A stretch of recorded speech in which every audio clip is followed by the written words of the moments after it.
Përshëndetje të nderuar teleshikues, ritakohemi sërish në 45 minuta, siç e kam thënë, në këtë sezon të ri do të jemi në 2 ditë të ndryshme, ditën e njëjtë dhe të premte, duke nisur nga ora 16 dhe për këtë arsye sot jemi së bashku me publikun dhe me teleshikuesit tanë për të vijuar me aktualitetin. Sot në fakt është 15 vjetori i partisë së tretë më të madhe në vend, Lëvizjes Socialiste për Integrim. Kanë kaluar 15 vite, një parti me figurat të konsoliduara tashmë, por edhe me një kryetare grua, është e vetmja kryetare grua që ka politika shqiptare në funksion të partive politike, ndërkohë sfida e saj vijon të mbetet pikërisht ato që lidhen aktualisht opozicioni në raport me qeverinë Rama, por padyshim edhe çështje të tjera të cilat do kemi mundësi të trajtojmë me një nga themeluesit e kësaj partie, zotin Edmond Panariti, ish ministri i jashtëm. Mirëmbrëma, mirë se erdhe, profesor. Mirëmbrëma, faleminderit për ftesën. Urime për 15 vjetorin e partisë suaj. Ju keni qenë një nga themeluesit e kësaj partie. Nëse para se të kalojmë tek aktualiteti, nëse mund na thoni diçka si u krijua kjo parti për të bërë pak, meqense ditë festash lejohet edhe humori. Besoj e keni dëgjuar atë shprehjen e socialistëve që LSI e quajtën fillimisht si lëvizjen e skraparellive të inatosur. Çfarë ishte kjo LSI? Jemi mësuar me stigma edhe me të tilla perifrazime. Kjo nuk na ka penguar që të vazhdojmë qetësisht me vizionin dhe me misionin ton, dhe jemi këtu ku jemi, një forcë tashmë solide, që edhe në parlamentin që ne lam kishim një numër konsistent prej 19 deputetësh me garë jashtë koalicioneve, se të jenë sigur që brenda koalicioneve do kishim shumë më tepër. Po më lejoni të theksoj në radhë parë urime për të gjithë simpatizantëve, antarëve dhe përkrahësve tanë për këtë përvjetor, këtë jubilet të 15 vjetorit të themelimit të LSI-së. Kam pasur fatin dhe privilegjin të jem i ftuar në këtë ditë shënuar historike të themelimit të kësaj force. Kam pasur ftesë të drejtë për drejtë nga ish kryetari jonë,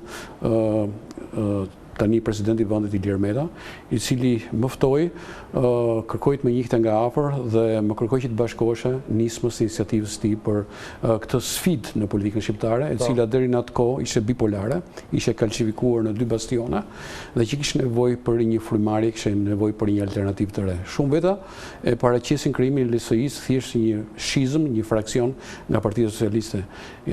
Dëshiroj të theksoj që nuk ka qenë absolutisht jo kështu, sepse unë kam biseduar drejt për drejt me Ilir Meta, unë kam dashur ta njoh personalisht kush ishte thelbi i kësaj iniciative, dhe më lejoni të ndaj me ju një detaj, ka qenë takimi i dytë elektoral që kam bërë në prezantues në krah të Ilir Metës, po shkonin në Berat. Në rrugës, në makinë, unë e pyeta, i thash, po pse, i thash nuk mund të duroj edhe një çik brenda Partisë Socialiste, sepse ishte një figurë me goxha pesh, siç duroj dikush tjetër pas tij, dhe praktikisht tashmë e ke kryetari. Tha, Panariti, ta nuk e ke kuptuar, me sa duket akoma ende misionin dhe thelbin e krijimit Lëvizjes Socialiste për Integrim. Ajo parti nga e cila unë dola është një parti ku kishte tashmë të shtresuar shumë probleme të kalcifikuara, të cilët thjesht brenda saj nuk mundet të përmirësoheshin dhe të riparoheshin. Kështu që vendi kishte nevojë për një alternativë, kishte nevojë për një frymë të re, kishte një formë për një platformë të re, dhe unë i hyra kësaj iniciative, juftova juaj që nuk kishit fare të bënit me politikën, jo vetëm mua, po dhe shumë të tjerë që shikonin vetëm jashtë politikës, ishin spektator, që më pas u ftuam të bëjmë protagonistin. Dhe ky ishte thelbi. Pra, LSI-ja u krijua si një platformë mundësish për gjithë atë shtresë e cila kishte nevojë të përfaqësoheshe, kishte nevojë për një alternativë të re, dhe kjo platformë është një platformë mundësish. Edhe sot mbetet fuqimisht një platformë mundësish për gjithë ata intelektualë, gjithë ata profesionistë, gjithë ata të rinjtë të reja, të cilët duan që të kontribuojnë për vendin. Është një platformë mundësish. Dikush e mirë përdoron, shumica e kanë mirë përdorur, ka dhe dikush që e ka keq përdorur. Megjithatë, zoti Panariti, kanë kaluar 15 vite, LSI është një forcë që i ka provuar të gjitha, le të themi, ka provuar suksesin e pushtetit, ka provuar dhe vështirësitë e opozitës, edhe akuzat e shumta në gjatë qeverisjes. Jeni penduar që keni krijuar LSI-n pas 15 vite, se mund shumë mirë, siç e thatë, mund të ishit tek PS-ja, PS një parti e madhe që vjen shpesh në pushtet, nuk është se do rinte shumë larg pushtetit, dhe mund të kishit qenë sot brenda Partisë Socialiste. Jo vetëm që nuk kemi penduar, Denis, po jemi krenar që krijuam Lëvizjen Socialiste për Integrim, e cila ofroi një alternativë të re, si thuaç kontriboi në shkallëmimin e bipolaritetit, të ngurtësimit, të kalcifikimit të politikës shqiptare dhe sot mbetet përsëri një forcë dinamike, një forcë patriotike, një forcë me vizion dhe me dëshirë për të kontribuar për zhvillimin e vendit. Kështu që unë mendoj që në këtë 15 vjeçar, në këtë 15 vjetor, ne vim natyrisht krenar, natyrisht është dhe një moment reflektimi çfarë nuk kemi bërë mirë dhe çfarë mund të bëjmë më mirë në të ardhmen, por absolutisht është një krenari për ne që krijuam LSI-n, e rritëm, e zhvilluam, e bëm që rreth saj të orbitojnë jo pak, po 218.000 vota votuesish, të cilët besojnë në alternativën tonë, dhe është një forcë e cila do ta thotë fuqimisht fjalën e saj edhe në zhvillimin e ardhshëm politike. Megjithatë, sfida më e madhe, profesor Panariti, jo vetëm për ju, po kam përshtypjen për të gjitha partitë mbetet integrimi i të rinjve ose thithja e të rinjve. Ju kujtoj, ju keni 15 vite, po sot votojnë të rinj 18-19 vjeç që as e njohin fare, as historinë e LSI-s si nisi, as të Partisë Socialiste, nuk njohin as 97 dhe nuk njohin as shumë drama që ka kaluar ky vend. Si arrini që ti bëni pjesë të partisë këta të rinj? Çfarë ka LSI sot që i ofron politikës shqiptare? Pika jonë më e fortë është rinia. Lëvizja Socialiste për Integrim është partia e rinisë. Ne kemi forumin rinor ndoshta më dinamik dhe më të fuqishëm në gjithë spektrin politik shqiptar. Kemi Lëvizjen Rinore për Integrim, e cila është një organizëm dinamik, e cila furnizon LSI-n pikërisht me atë që u përmendët me drejtë, me brezin e ri, i cili është momentin për të kontribuar, për të vënë në dispozicion të politikbërjes, po dhe zhvillimit të vendit të gjithë energjinë, pasionin për kushtimin, po edhe vizionin. Dhe ne kemi Lëvizjen Rinore për Integrim. Ju besoni edhe, besoj se keni ndjekur dhe së fundi aktivitetin periodik që ne bëjmë në Jal, ku kampi e rinor, Lëvizja Rinore për Integrim ofron mundësi jo vetëm për anëtarët e LRI-s, por për gjithë të rinjtë të reja të cilët duan të përqafojnë alternativën tonë, dhe ajo përveç që ka elemente zbavitëse, po është dhe një shkollë e vërtet. Aty ne kemi seminare, aty kemi bashkë bisedim me personalitete, aty kemi, si thuaç, diskutim të hapur për problemet e vendit, dhe prandaj kjo, unë them që LSI është parti e rinis. Dhe rinia po përfaqësohet drejtësisht edhe në vendimmarrje, në postet më të larta të pushtetit ekzekutiv dhe atë legislativ. Ne kemi deputet të ri, deputet student, janë përfaqësuar. Pra kemi një alternim, një kombinim perfekt midis kontributeve të brezave, të cilët alternohen dhe bashkëjetojnë në një sintoni dhe një sinkronit plot. Para se të kalojmë tek situata aktuale, profesor Panariti, dhe një pyetje të fundit që ka të bëjë me çështjet e imazhit, perceptimit. Ka dhe akuza që e lidhin LSI-n shumë si një parti me afera korruptive, me probleme, madje akuza që ju kanë ardhur nga aleatët tuaj, ju ka akuzuar PD, ju ka akuzuar dhe PS që ju kanë patur në qeverisje. Si keni arritur që ta ç'bëni këtë perceptim? Edhe në një farë mënyrë e ndjeni dhe ju këtë lloj perceptimi? Shiko, unë dëshiroj të them me bindje. Për hir të vërtetës, këto dy parti, për ta mbyllur, profesor, për publikun, këto dy parti ju kanë marrë në qeverisje kur kanë dashur. Sa keni ikur, ju kanë akuzuar për korrupsion. Tani gjithë kjo situatë, si e keni trajtuar ju? Para punës, Lëvizja Socialiste për Integrim u ka prishur qetësinë dhe dëshirën për të ruajtur një statu quo të gjithë partive të mëdha që e kanë ftuar në koalicion. Për arsye sepse ne kemi vizionin, ne kemi platformën tonë dhe nuk kemi thjesht dekor apo shtojse një qeverisje.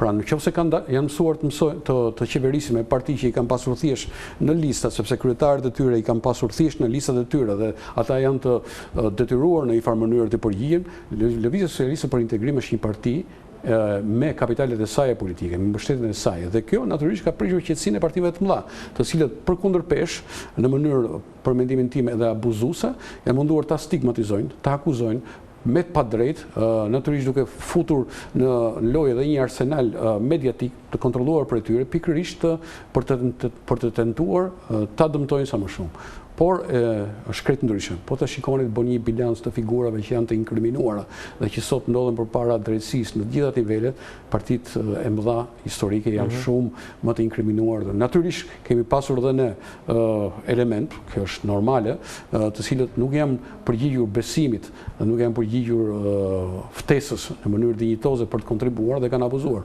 Po ne jemi ndarë në mënyrë të menjëhershme të rrufeshme nga ta, dhe ata natyrisht do të përballen me gjitha përgjegjësitë që burojnë nga shkalla e tyre abuzimit. Kthehemi tek aktualiteti që lidhet me 30 qershorin, para se të kalojmë tek raporti OSB-s. Do doja një koment pse LSI nuk bëri rezistencë në raport me kryetarët e bashkive të kësaj force politike që i lanë detyrat ose e lanë zyrat pas për homologët e tyre socialist me njerë pas certifikimit rezultatit. Mendoj se kemi bërë mirë, sepse nuk donim që gjithë kjo histori të merrte për masat e një skene qesharake.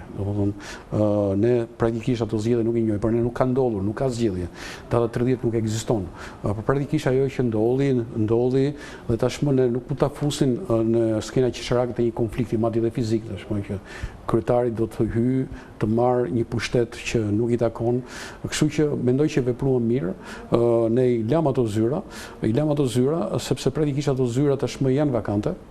Edhe mandati i kryetarëve tanë kishte mbaruar, por mandati i kryetarëve të ri është komplet i legjitim dhe t'jeni sigurt shumë shpejt do kemi zhvillime. Tashmë edhe në zgjedhjet e reja, ashtu quhet zgjedhje, që nuk janë zgjedhje, ne kemi figura tashmë të damkosura të inkriminuara. Duke filluar që nga kryetari i zgjedhur i bashkisë së Shkodrës, i cili tashmë ka dhënë dorëheqjen, por dhe kryetari i bashkisë Vorrës, pra një turp i madh për politikën bërë shqiptare që promovon në nivele shumë të larta dhe prestigjioze të qeverisjes figurat e inkriminuara. Pra do shikoni që ne kemi ky pushtet nuk qëndron më. Absolutisht është i legjitim, por dhe pa moral politik, sepse kjo ka të bëjë dhe me një çedim të rënd të moralit politik, duke promovuar persona të cilët absolutisht nuk e meritojnë që të konsiderohen për të qenë pjesë e administratës publike, jo më për të qenë në nivele të larta të vendmarrjes. Ju kur thoni do ketë zhvillime, çfarë zhvillimesh do ketë zoti Panariti? Se ka këshëri të madhe. Se ju vërtet thoni këta kryetarë bashkish janë ilegjitim, po ata normalisht vazhdojnë detyrat e tyre. Tani Partia Socialiste ka dhe Këshillin Bashkiak, mund të bëjë gjithçka në territorin e këtyre bashkive dhe juve kam përshtypjen ju ka mbetur fjala, po ata kanë veprat. Nuk e di, unë nuk mendoj që populli shqiptar mund ta marrë çfarë një forcë politike. Populli shqiptar jeton në një periudhë e pluralizmit, të së drejtës së votës dhe përfaqësimit, të cilën e ka të sënuar rënd në të ashtu quajtura zgjedhjet, të cilët ishin votime pa pjesëmarrjen e opozitës. Tash nuk mund të bëjmë as të verbrin as të heshturin, përpara një situate tërësisht paradoksale, ku praktikisht ne patëm mos pjesëmarrje të forcave të tjera politike, për arsye të qëndësishme, nuk ishin kapriço. Pra ishin dy dosje të rënda, dosja një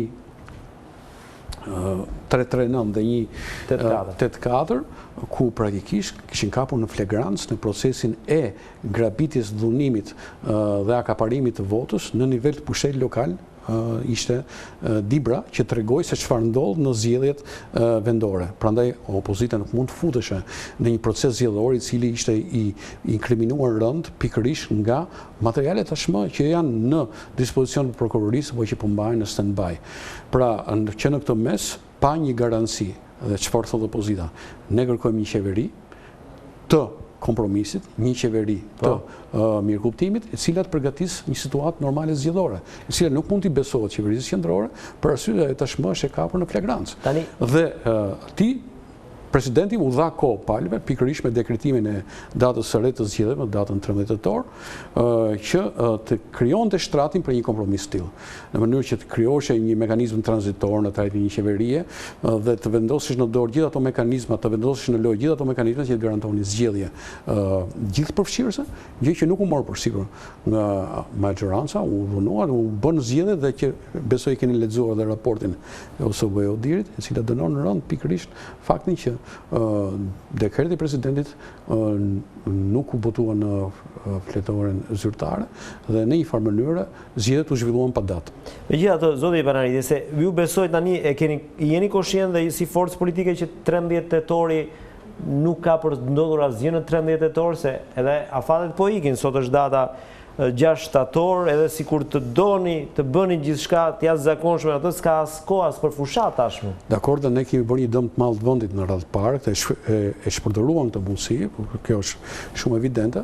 Ne bëm një dëm të madh të vendit sepse me shumë probabilitet nuk do kemi thirrjen për hapjen e negociatave, pikërisht sepse kemi një situatë anormale, tashmë të delegitimuar, të zgjedhjeve që nuk do njihen. Në rast se ne do të ishim përgjigjur pozitivisht apelit të presidentit, ne do kishim një shans real për hapjen e negociatave, sepse do ta fushim në një proces normal dhe do futeshim në zgjedhje ku do kishim të ftuar dhe opozitën reale për të bërë pjesë e sistemit. Këtë mundësi e shpërdoruam, tashmë jemi futur në një situatë paradoksale, sepse ke dy bashki që do kalojnë në zgjedhjet parakoshme.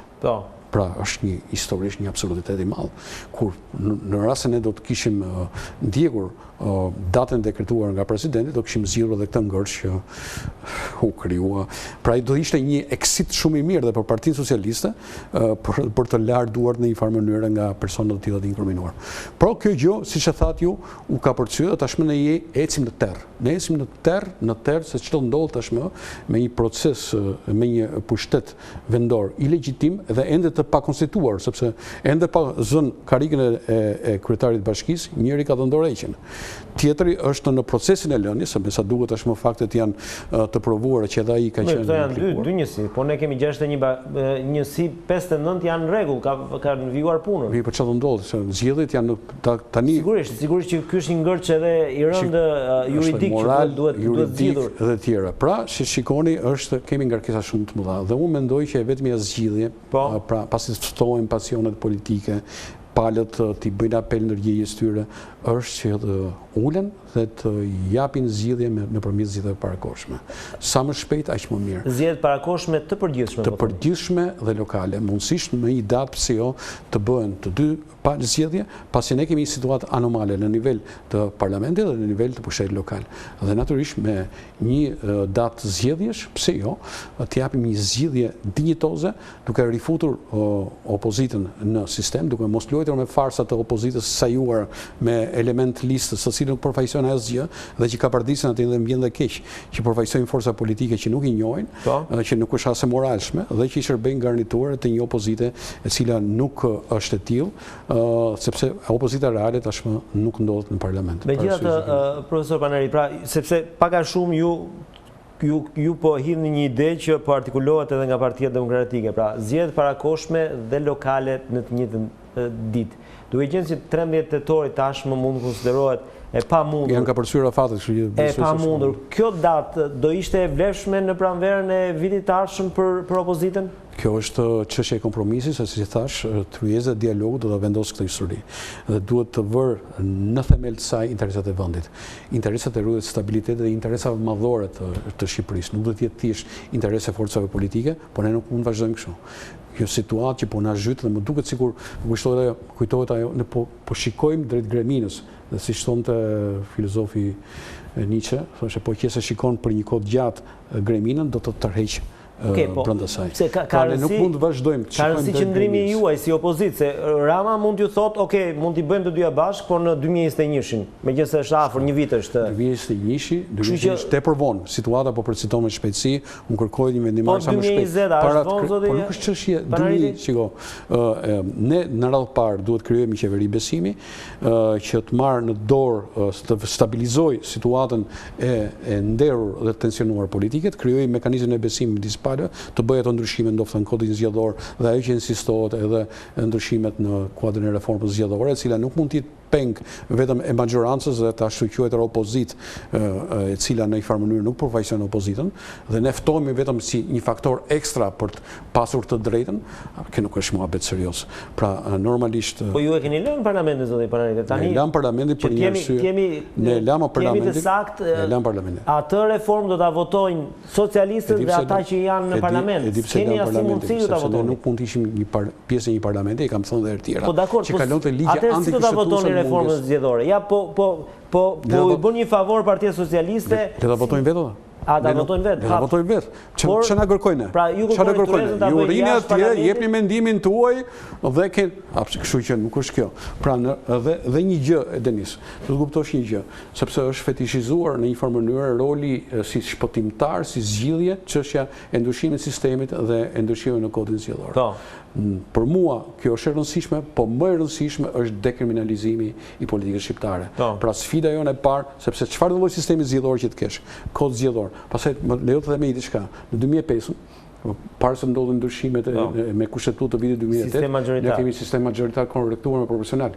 Po, u deformuai, pikërisht sepse hilja dhe mashtrimi ekzistonte në filozofinë e qeverisjes. Ç'a ndodhi? Në zgjedhjet 2005-s ne kemi pasur deputet që janë zgjedhur me 25.000 vota, sikundër kemi pasur deputet me 2.000 vota. Atëherë mund quhet kjo një, pra nuk është çështje e sistemit. Në rast se ne nuk gjejmë mekanizmin për të penguar hilen, mashtrimin me xhepat që krijon sistemin, nuk ka sistem perfekt elektoral. Çfarë do lloj sistemi që të bësh, magjoritar, proporcional, pasën, në rast se ekziston vullneti, nuk pengohen rrugët për deformimin e këtij sistemi, në përsëri atë do kesh madje një parti e cila e ka si strategji të saj futjen e personave të inkriminuar, të fortëve, ai thotë, si duash më bëj sistemin, e do magjoritar, po ta votojnë, e do proporcional, sepse pikërisht fitoren e zgjedhjeve nuk e bazon tek vota përfaqësuese, e bazon tek vota e akapuruar, tek vota e të forta, tek vota e krimit organizuar dhe e oligarkëve. Pra ne këtë duhet ta hiqim, ta zhveshim sistemin dhe unë mendoj që reforma në drejtësi pikërisht këtu duhet kontribojë. Dhe pastaj natyrisht diskutojmë për sistemin, shikojmë se gjithë sistemet janë të mira, po gjithë sistemet kanë dhe hapësira për abuzim. Dhe kjo duhet të jetë mirë. Tani për të mbetur pak tek reforma zgjedhore se unë paktën kam dëgjuar çdo socialist që ka bërë ftesë për vëzhguesin, paktën në nivel vëzhgues që ka dhe vetë, në fakt që i përket Partisë Demokratike, por nuk i ka bërë ftesë ju. Ju keni një le të themi rakordim të qëndrimeve me Partinë Demokratike për reformën zgjedhore? Ne kemi rakordim plot për gjërat esenciale. Pra si unë nuk shikoj që të qëndrurit në një koalicion, si pjesë një grupimi konsistent opozitar, ka të bëjë me ruajtjen e disa normave, principeve dhe natyrisht është edhe këtu përfshihet edhe kjo që ju përmendë pak më përpara, janë detaje natyrisht që diskutojnë përfaqësuesit tanë me përfaqësuesit e Partisë Demokratike, po sigurisht ka një rakortësi. Megjithatë, zoti Panariti, pavarësisht se ju thoni nuk është çështje sistemi, a ka një qëndrim të qartë LSI si çfarë ndryshimesh duhen bërë reformës zgjedhore? Po ne kemi pasur dhe kemi qëndrimin tonë, ne jemi të hapur për ndryshime të sistemit, të cilët garantojnë përfaqësimin sa më të plotë dhe pa të deformuar të votës popullore. Kemi qenë pse jo. Që do të thotë më konkretisht për shembull një sistem proporcional, një sistem proporcional kombëtar, me lista të hapura, ne kemi theksuar të. Kemi qëndrimet tona të shpallura, ku praktikisht partiat ketë një fytyrë. Pra, mos votohet vetëm sigla, votohet edhe ai që e përfaqëson të siglën, individi. Gjë që është një vokacion popullor. Pra, në këtë mes ne jemi të hapur për këtë ndryshime, po siç thash më përpara, e keqja e madhe nuk qëndron këtu. E keqja e madhe është prerja sa më parë e lidhjeve të shkurta që krijon krimi i organizuar dhe grupet e interesit me votën. Në rast se ne nuk i presim këto, nuk i ndajmë përfundimisht, çfarë lloj sistemi të bësh, këto do kesh deformime, siç ka ndodhur më përpara. Nuk është hera e parë që po ndryshojmë sistem. Kemi ndryruar më përpara, përsëri po del diskutimi për të ndryruar, por ajo që nuk kemi bërë mjaftueshëm është prerja e ndikimeve. Po si ndodh kjo se ju e keni një ligj dekriminalizimi? Pra kur them ju politika shqiptare, çfarë duhet më shumë? Zbatohet ai ligj. Që nuk zbatohet as në rastin kur janë po çiko, ligjet gjithmonë janë në dinamikë të shikohet. Rama ka propozuar ndryshim në këtë ligj, duke thënë se është një kohë shumë e shkurtër, pra shpallja e kandidatëve vetëm 30 ditë para datës së zgjedhjeve. Do ishte një zgjidhje kjo që kandidatët të merreshin vesh le të themi 3 muaj para zgjedhjeve për shembull? Po sigurisht e mirë. Unë mendoj që një defekt i madh i politikës shqiptare është lançimin e personaliteteve kandidatëve që do garojnë në garat që në nivel lokal, nivel qendror, lista deputetësh, i bëjnë relativisht vonë. Njerëzit duhet njihen më përpara, duhet i ftonin jo në studio, që të njohin ata rreth parë. Jo, në fakt e kam bërë gjithmonë zoti Panariti. Fillimisht nuk mundi ti vësh de facto përpara një listë aty, një muaj përpara, pa patur mundësi që ta njoh kush është vizioni i kandidatit për deputet, për zonën aty ku garon e tjerë, meqense kemi sistem zonal të garimit, ose nëse do kemi proporcional kombëtar, kush është vizioni i tij për qeverisjen, për zhvillimin e vendit. Pra duhet i njohësh dhe duhet kemi personalitete nga të gjitha fushat.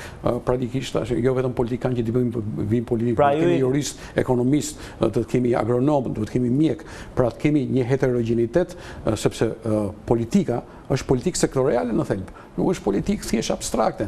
Do flasësh për zhvillimin e arsimit, do flasësh për zhvillimin e bujqësisë, për zhvillimin e shëndetësisë, për ekonominë, pra duan praktikisht edhe personalitetet të profilizuar dhe që kanë dhënë diçka përpara se të lançonin në nivel të lartë politike. Zoti Panariti, mbetemi tek le të themi rrugët e zgjidhjes. Ka një ndryshim qëndrimi paktën në retorikë të liderit të opozitës, zoti Basha, i cili ka folur pavarësisht akuzave që janë tashmë rutinë ndaj kryeministit Rama, ka folur edhe për një platformë kombëtare për të qenë gati për zgjedhje. Pra, duke lënë në një farë mënyre më njanë pak idenë e protestave që u artikulua gjatë verës.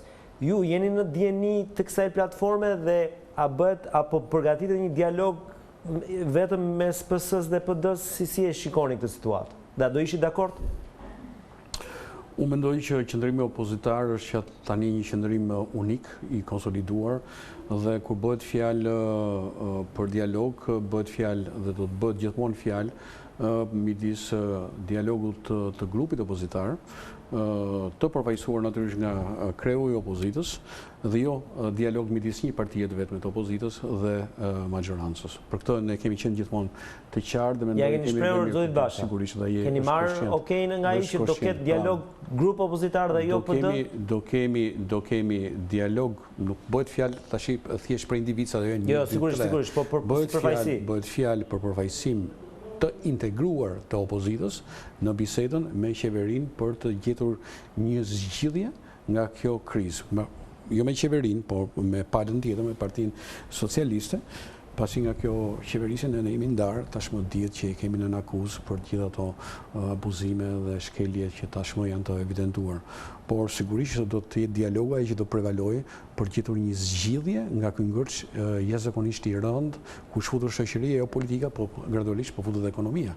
Prandaj jam i bindur. Pra qëndrimi juaj është për një tryezë të gjerë, zoti Panariti, dhe jo më një takim si ai 17 majit. Jo, nuk mendoj, sepse mendoj që edhe zoti Basha, Partia Demokratike, kanë nxjerrë mësime se ku çoi pikërisht një negociat e ngushtë që nuk i ngjante negociatat as një kompromisi, por një pazari, dhe ne nuk duam që të përsërisim situata të tilla, sepse vendi ka nevojë për një zgjidhje të qëndrueshme, një zgjidhje që do kalojë nëpërmjet zgjedhjeve të lira, të ndershme dhe të gjithë pranuara. Dhe për këtë natyrisht dialogu do të krijojë edhe shinat se si duhet lëvizim drejt këtyre zgjedhjeve. Që opozita natyrisht e ka vendosur propozimin e saj, një qeveri kalimtare të kompromisit, e cila në një farë mënyrë të garantoj që zgjedhjet të jenë të çliruara nga shantazhi, nga presioni, nga lidhet me krimin e organizuar,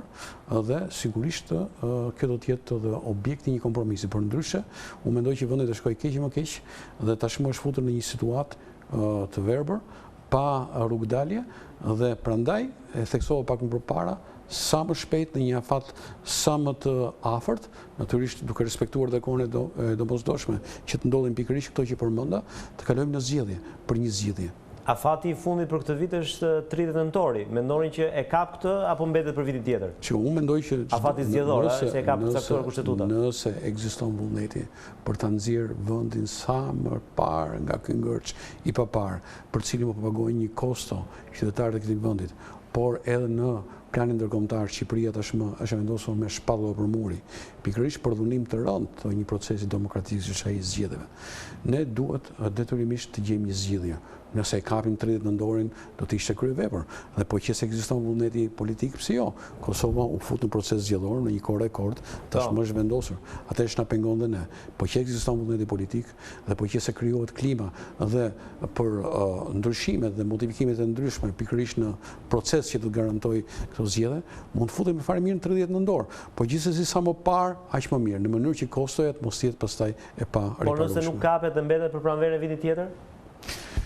Do ishte e kënaqur opozita me zgjidhjen? Jo, këtu nuk është puna që kënaqur opozita. Jo, se ju jeni jashtë sistemit dhe ju keni nevojë që të futeni në sistem, zoti Panariti, se e provuat që jashtë sistemit jeni të pafuqishëm. Nuk bëhet fjalë për fuqinë tonë, apo pa fuqinë tonë. Fuqia jonë do të tregohet kur të ndodhin votimet, se mund. Por për t'i hequr nga kurrizi shqiptarëve kostot e kësaj situate, e cila nuk mund të vazhdojë. Nëse do vazhdojë, kështu do agravohet. Se si dhe një ditë do bënër, ta kesh qartë. Po është problemi mos paguajmë, mos grumbullojmë një faturë të imazhi negativ në plan ndërkombëtar dhe të një kosto sociale dhe ekonomike të rëndë. Mbani mend këtë, se jemi futur në rrugën e abisit të hunerës. Prandaj zgjedhjet janë zgjidhje sa më parë, se kapëm 13 tetorin, e krijoi shansin presidenti i Republikës. Nuk e kapëm. Të kapim afatin tjetër të kushtetuar sa më të afërt. Është vetëm çështje vullneti. Nëse ky vullnet ekziston, zgjedhjet. Zoti Panariti, për sa i përket, se un kam filluar dëgjoj nga eksponent Partisë Demokratike që ka një zbutje të qëndrimit që ata do të ishin gatshëm për zgjedhje parakoshme dhe zgjedhje lokale edhe me këtë kryeminist, pra me kryeministin Rama. Për ju është një kusht i panegociueshëm qenia apo jo e Ramës në krye të qeverisë gjatë periudhës së zgjedhjeve? Shiko, diçka është puna, kjo nuk është çështje individi, Praktikisht ai është kryetari i Partisë Socialiste dhe kur tulemi në dialog. Pikërisht protesta për problemin e tij. Sepse normalisht stigmatizimi i qeverisjes që si thua, qeverisja ishte në akuzë dhe sigurisht qeveria është kryeministri. Simboli i një keq qeverisje është kryeministri. Kështu i detyrimisht në çfarë do lloj lufte politike, debati politik, akuzohet qeverisja dhe kryeministri. Por më e rëndësishme se kjo është arritja e një kompromisi. Ne jam e bindur që më është mirë ta bëjmë vetë përpara se të kemi pastaj dhe ndërhyrje të faktorëve kompromis do të thotë të lësh diçka, të heqësh dorë nga një qendrim. Sigurisht, më duket se presidenti i Republikës para një 6 muaj, 7 muaj pa thënë që të tërhiqet 2 hapa prapa qeveria dhe 1 hap opozita mbas. Dhe të gjendet një mekanizëm zhbllokues që mund që do të jenë zgjedhjet sa më parë. Zgjedhjet për ndërtuar sistem, ne jemi jashtë sistemit. Atëherë zoti Panariti, do ta bëjmë më thjesht për publikun. Jashtë sistemit është Partia Socialiste, pavarësisht se është atje, se ky është sistem pluralist. Ajo tash ndodhet përpara një sistemi monist. Është institucione e Partisë Socialiste. Po çfarë institucione ato? Po le. Megjithatë, zoti Panariti, atëherë supozojmë që Partia Socialiste tërhiqet nga qendrimi refraktar duke u dhënë mundësinë që të shkonin zgjedhjet parakoshme, se ligjërisht, dhe ju dini shumë mirë se keni qenë në nivele të larta drejtuese, është mazhoranca që e çon vendin zgjedhjet parakoshme dhe nuk e imponon dot opozita, dhe kjo ka treguar historia pluraliste jo vetëm në Shqipëri, por në shumë vende të botës. Pra nëse Partia Socialiste ju jep mundësinë për zgjedhjet parakoshme, a duhet të tërhiqeni edhe ju nga kërkesa që Rama ik apo jo? Jo, tryeza duhet funksionojë, dialogu duhet funksionojë. Pra, sa më parë të mos humbim kohë, të ulem përfaqësues të Partisë Socialiste me përfaqësues të opozitës dhe të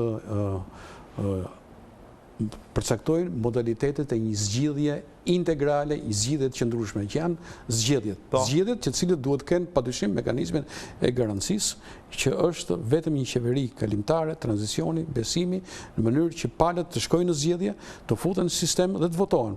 Qofse është kaq i sigurt që fiton zgjedhjet, siç e deklaron, le të futet në zgjedhje. Ta provojë, çka ka? Jo, dakord jam zoti Panariti, por është duhet garanci. Çështje imponimi, edhe ju nuk mund ta impononi mazhorancën që të largojë, sepse ligjërisht ai mund të qëndrojë deri në 2021 dhe të pengon askush. Prandaj ne nuk kemi opozita nuk është një opozicion. Gatshëm të hiqni dorë nga kushti për largimin e Ramës me zgjedhjet parakoshme? Shiko, kjo është edhe një herë thash, në radhë të parë duhet ulen palët.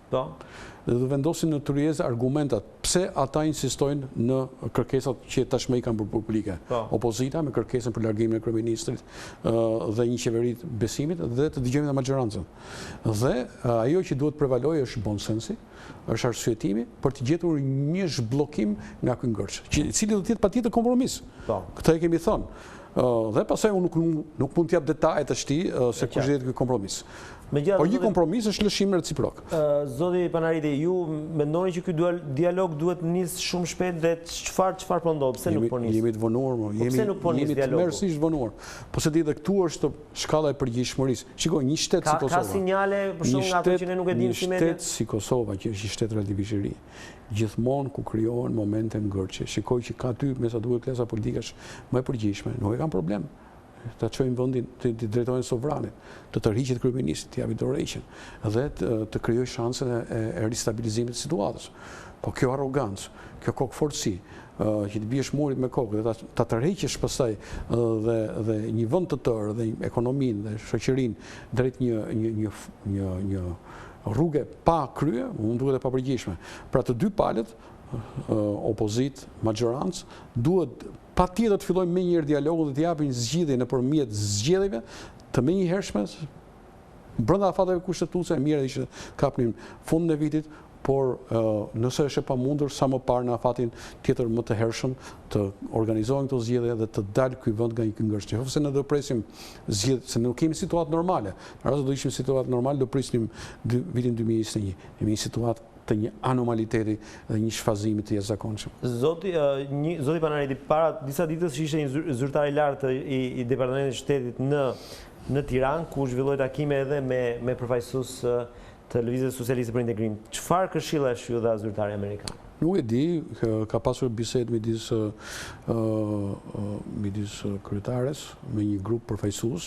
Sigurisht ka qenë një mundësi që Lëvizja Socialiste për Integrim të bëjë prezente përpara përfaqësuesit të lartë të Shtetit Bashkuar të Amerikës qëndrimin e saj për situatën politike dhe mënyrën se si ne shikojmë zhbllokimin e kësaj situate. Jam i sigurt që kryetaria ja ka bërë evidente përfaqësuesit të lartë të Shtetit Bashkuar të Amerikës opsionin ton, vizionin ton për zhbllokimin e krizës. Natyrisht nuk e di, e kam përsëritur për medjeve se çfarë përfaqësuesi i lartë i qeverisë amerikane ka kërkuar qelësia të kontribuojë pikërisht në stacionimin dhe janë dy momente, zoti Panariti, të paktën nga deklaratat publike, reforma në drejtësi dhe reforma zgjedhore.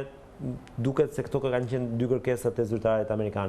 Së pari, në raport me reformën në drejtësi, ku LSI shpeshherë ka qenë armiqësore me deklaratat. Ka ndryshim të qëndrimit të LSI-s në raport me zbatimin e kësaj reforme? LSI-ja ka qenë dhe mbetet fuqimisht pro reformës së drejtësisë.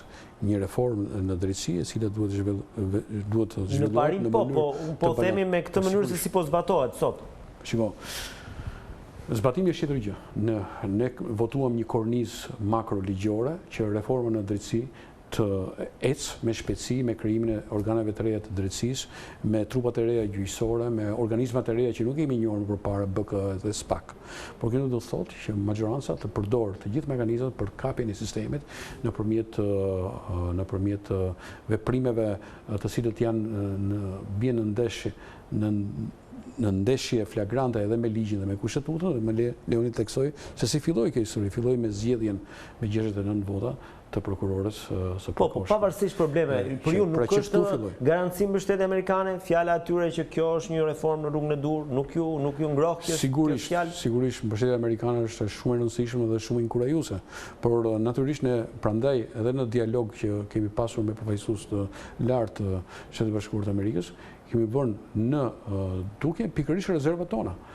Besoj se ata kanë qenë të hapur për të dëgjuar dhe për të parë se ku mendojmë ne që çalon puna në konstituimin e organeve të larta të drejtësisë. Ne kemi, mendoj që edhe në një video të bërë publike nga ambasada amerikane, të cilën unë e falenderoj pikërisht për një interaktivitet me publikun për sqarimin e detajeve, vjen duke që kemi pasur vonesa të paparashikuara të rënda në konstituim. Pra janë gjëra që nuk janë parashikuar. Dhe gjithë këto gjëra ne i bëjmë evidente. Pse krijohen këto ngërçe? Si mund të ishin parandaluar? Dhe sigurisht reforma e drejtësisë duhet shkojë, sepse është një vullnet i popullit shqiptar dhe është një reformë e cila është votuar në mënyrë gjithëpërfshirëse nga gjithë formacionet politike.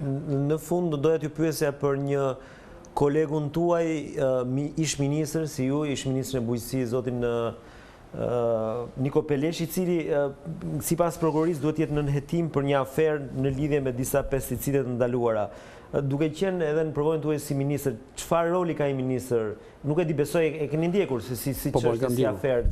Sa përgjegjësi mund të ketë ish ministri Peleshi në këtë aferë? Jo, ministri Peleshi në radhë parë është ministri i bujqësisë, i cili është rrethuar nga këshilltarë, nga specialistë, të cilët e orientojnë atë në vendimmarrje. Ashtu siç kam edhe unë qenë i rrethuar, qoftë në nivel kabineti, qoftë në nivel të drejtorëve drejtorisë, të cilët duhet të jenë specialistë dhe ekspertë, të cilët e udhëzojnë ministrin për në shkrimin, se ministrin në shkruan natërisht pasi merr opinionin e ekspertëve dhe të. Ajo që unë shikoj si një çalim të jashtëzakonshëm është autoriteti kombëtar i ushqimit. Autoriteti kombëtar i ushqimit duhet funksionojë me bordin shkencor. Çdo masja i merr në treg për futjen, largimin e një insekticidi, pesticidi, abrogimin e një liste, futjen e një liste re, duhet ja kaloj bordit shkencor. Bordi shkencor përbëhet nga agronom, nga veteriner, nga specialistë të ushqimit, nga epidemiolog, të cilët njohin në thellësi të gjithë si thua procedurat, por dhe natyrën e ingredientëve kimikateve. Pra, kjo në një farë mënyrë do të jepte legjitimitet ose jo legjitimitet çdo akti që ministri nënshkruan. Por në rastin e këtë do ta lëm vetëm peng i të morën në intervistë një filan profesor atje. Ç'mendon ti për silikon mixi? Është çfarë? Del njëri atje thotë që silikon mixi po ka silic ka e tjerë. Kjo është një trup shkencore e cila analizon çdo kimikat, çdo ingredient, çdo procedurë që operon në fushën e ushqimit dhe pastaj i lëshon një raport ministrit, me cilin ministri pastaj vendos firmën nëse kjo procedurë është konform legjislacionit dhe parametrave për ruajtjen e shëndetit të konsumatorit ose jo. Por kur këto gjëra mungojnë, kur trupa shkencore atje, e cila do të jetë truri, unë për fat keq po shikoj që AKU-ja po funksionon si policia ushqimore dhe jo vërtet si një organizëm shkencor i cili bën vlerësimin, identifikimin dhe mbi këtë bazë pastaj që do thotë zoti Panariti është në telashe ministri Peleshi si e gjykoni? Sigurisht nuk është situatë pozitive për ministrin. Nisur edhe nga fakti që përflitet, kuptohet, është normale. Jo, është prokurori përgjithshëm që ka kërkuar hetimin, jo një gazetë. Tani praktikisht prokuroria ka kërkuar hetimin, ka kërkuar më tepër sqarimin se akoma nuk kemi fazë hetimore. Pra, një gjë që duhet të bërë pak më përpara nga trupat shkencore, duhet kishim një verdikt të organit më të lartë të AKU-s, që është bordi shkencor, i cili kur ndodh një shqetësim në treg, kur ndodh një veprim që futet apo duhet të rriqet një kimikat që me drejt u bë publike nga Top Channel, mblidhet bordi o zotërisht, që është ministri është një person politik dhe analizon. Ky denoncimi bërë nga media, është i saktë, silikon mixi çfarë përfaqëson? Është i listuar, nuk është i listuar, është i rrezikshëm, është i parezikshëm, kush janë ingredientet, përdoret, nuk përdoret, duhet të tërhequr. Dhe ai pastaj i çon një relacion ministrit që thotë që po, patjetër ky duhet të tërhiqet dhe absolutisht nuk mund të lejohet rifutja e tij. Por nëse ministri deli zbuluar nga kjo histori dhe merr vetëm perceptime dhe jam sigurt që zoti ministri ka qenë pikërisht ndoshta në ndikimin e ndonjë sugjerimi të një specialisti i cili do të ka folur edhe qesim në këtë histori dhe këtu natyrisht ka edhe opinione të ndryshme me disa specialistë, ke profesorë të Universitetit Bujqësor, të cilët e konsiderojnë këtë një substancë absolutisht rrezikshme, ndërkohë ke edhe personalitetet të tjera, kam dëgjuar toksikologë, tash po qarkullojnë për media lloj-lloj specialistësh. Ndërkohë që një trup që është bordi shkencor i cili ka përfaqësues nga gjithë degët, duhet të merrte një mendim konsistent. Prandaj po them që ne nuk lëmë institucionet të funksionojnë dhe dalim me një mendim integral dhe të bazuar. Dhe nuk mund t'ja lëmë tash, hajtë marrim intervistë Panaritin, se është profesor doktor i toksikologjisë, se shohin ç'mendon ai për silikon mixin. Pra duhet një trup e cila në mënyrë të dokumentuar dhe të arsyetuar të vendos për një procedurë e cila është konform për një kimikat i cili duhet futur, duhet tërhequr apo për shumë gjëra tjera që lidhen me sigurinë ushqimore. Profesor Panariti, ka ngaluar 45 minuta tona, i rikthejmë edhe një herë urimit për LSI-n dhe shpresojmë që të jetë një kontribuese gjithnjë më e mirë e politikës shqiptare. Faleminderit që kënaqësi që kisha sërish në studio. Kënaqësi dhe për mua, faleminderit për ftesën. Të nderuar teleshikues, kemi ardhur në fund të bisedës me themeluesin e LSI, zotin Edmond Panariti. Do të ritakojmë me një tjetër personazh në 45 minuta ditën e njëjtën në orën 16. Deri atëherë, mirupafshim.